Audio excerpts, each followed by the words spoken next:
एक बार की बात है, एक चतुर व्यक्ति को काल से बहुत डर लगता था। वो सोचता था कि मेरी किसी भी क्षण मृत्यु हो सकती है। वह क्या करे? एक दिन उसे चतुराई सूझी और काल को ही अपना मित्र बना लिया। उसने अपने मित्र काल से कहा, मित्र, तुम किसी को भी नहीं छोड़ते हो, किसी दिन मुझे भी काल के धर में लोगे। काल ने कहा, यह मृत्यु लोक है, जो आया है उसे मरना ही है। सृष्टि का यह शाश्वत नियम है, इसीलिए मैं मजबूर हूँ। पर तुम मित्र हो, इसीलिए मैं जितनी रियायत कर सकता हूँ करूँगा। मुझसे क्या आशा रखते हो? साफ साफ कहो। व्यक्ति ने कहा, मित्र, मैं इतना ही चाहता हूँ कि आप मुझे अपने लोक ले जाने के लिए आने से कुछ दिन पहले एक पत्र अवश्य लिख देना, ताकि मैं अपने बाल बच्चों को कारोबार की सभी बातें अच्छी तरह से समझा दूं और स्वयं भी भगवान भजन में लग जाऊं। काल ने प्रेम से कहा, यह कौन सी बात है? मैं एक नहीं आपको 4 पत्र भेज दूंगा, चिंता मत करो। चारों पत्र के बीच समय भी अच्छा खासा दूंगा, ताकि तुम सचेत होकर काम निपटा लो। वह व्यक्ति बड़ा ही प्रसन्न हुआ, सोचने लगा कि आज से मेरे मन से काल का भय भी निकल गया। मैं जाने से पूर्व अपने सभी कार्य पूर्ण करके जाऊंगा तो देवता भी मेरा स्वागत करेंगे। दिन बीतते गया, आखिर मृत्यु की घड़ी आ पहुंची। काल अपने दूत सहित उसके समीप आकर बोला, मित्र, अब समय पूरा हुआ, मेरे साथ चलिए। मैं सत्यता और दृढ़ता पूर्वक अपने स्वामी की आज्ञा का पालन करते हुए एक क्षण भी तुम्हें और यहाँ नहीं छोड़ूंगा। उस व्यक्ति के माथे पर बल पड़ गया, भुकुटी तन गई और कहने लगा, धिक्कार है तुम्हारे जैसे मित्रों पर। मेरे साथ विश्वासघात करते हुए तुम्हें लज्जा नहीं आती? तुमने मुझे वचन दिया था कि आने से पहले पत्र लिखूंगा, परंतु तुम तो बिना किसी सूचना के अचानक दूतों सहित मेरे ऊपर चढ़ आए। वीरता तो दूर रही, तुमने अपने वचन को भी नहीं निभाया। काल हंसा और बोला, मित्र, इतना झूठ तो न बोलो। मैंने आपको एक नहीं 4 पत्र भेजे, आपने एक भी उत्तर नहीं दिया।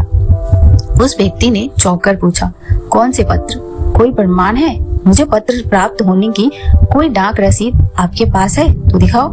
काल ने कहा, मित्र, घबराओ नहीं, मैंने 4 पत्र इस समय आपके पास मौजूद है। मेरा पहला पत्र आपके सिर पर चढ़कर बोला, आपके काली सुंदर बाल उन्हें सफेद कर दिया और ये भी कहा कि सावधान हो जाओ, जो करना है कर डालो। बनावटी रंग लगाकर आपने अपने बालों को फिर से काला कर लिया और पुनः जवान बनने के सपने में खो गए। आज तक मेरे श्वेत अक्षर आपके सिर पर लिखे हुए हैं। कुछ दिन बाद में दूसरा पत्र आपके नेत्रों के प्रति भेजा। नेत्रों की ज्योति मंद होने लगी, फिर भी आंखों पर मोटे शीशे चढ़ाकर आप जगत को देखने का प्रयत्न करने लगे। 2 मिनट भी संसार की ओर से आंखें बंद करके ज्योति स्वरूप प्रभु का ध्यान मन में नहीं किया। इतने में भी सावधान नहीं हुए तो मुझे आपकी दीन दशा पर बहुत तरस आया और मित्रता के नाते मैंने तीसरा पत्र भी भेजा। इस पत्र ने आपके दांतों को छुआ, हिलाया और तोड़ दिया।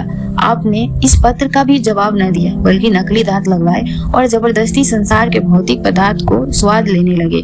मुझे बहुत दुख हुआ कि मैं सदा इसके भले की सोचता हूँ और यह हर बार एक नया बनावटी रास्ता अपनाने को तैयार रहता है। आपने अंतिम पत्र के रूप में मैंने रोग, क्लेश तथा पीड़ाओं को भेजा, परंतु आपने अहंकार वश सब अनसुना कर दिया। वह व्यक्ति काल के भेजे हुए इन पत्रों को सुनकर फूट फूट कर रोने लगा और अपने विपत्ति कर्मों पर पश्चाताप करने लगा। उसने स्वीकार किया कि मैंने गलत में शुभ चेतावनी भरे इन पत्रों को नहीं पढ़ा। मैं सदा यही सोचता रहा कि कल से भगवान का भजन करूंगा, अपनी कमाई अच्छे शुभ कर्मों में लगाऊंगा, पर वह कल ही नहीं आया। काल ने कहा, आज तक तुमने जो कुछ भी किया, राग, रंग, स्वार्थ और भोगों के लिए जानबूझकर ईश्वरीय नियम को तोड़कर तुमने कर्म किए। उस व्यक्ति को जब कोई मार्ग दिखाई नहीं दिया तो उसने काल को करोड़ों की संपत्ति का लोभ दिया। काल ने हंसकर कहा, मित्र, यह मेरे लिए धूल से अधिक कुछ भी नहीं है। धन, दौलत, शोहरत, सत्ता, ये सब लोग संसारिक लोगों को बस में कर सकता है, मुझे नहीं। काल ने उत्तर दिया, यदि तुम मुझे लुभाना ही चाहते थे तो सच्चाई और शुभ कर्मों का धन संग्रह करते। यह ऐसा धन है जिसके आगे मैं विवश हो सकता था, अपने निर्णय पर पुनः विचार करने को बाध्य हो सकता था, पर तुमने ऐसा नहीं किया। ऐसा कहकर काल ने उसको पकड़ लिया और चल पड़ा अपने गंतव्य की ओर। एक सत्य है जो अटल है वो है कि हम एक दिन मरेंगे। हम जीवन में कितनी दौलत जमा कर ले, कितनी शोहरत पाएंगे, कैसी संतान होगी, यह सब अनिश्चित होता है, समय के गर्भ में छुपा होता है। परंतु हम मरेंगे एक दिन, बस यही एक बात जन्म के साथ ही तय हो जाती है।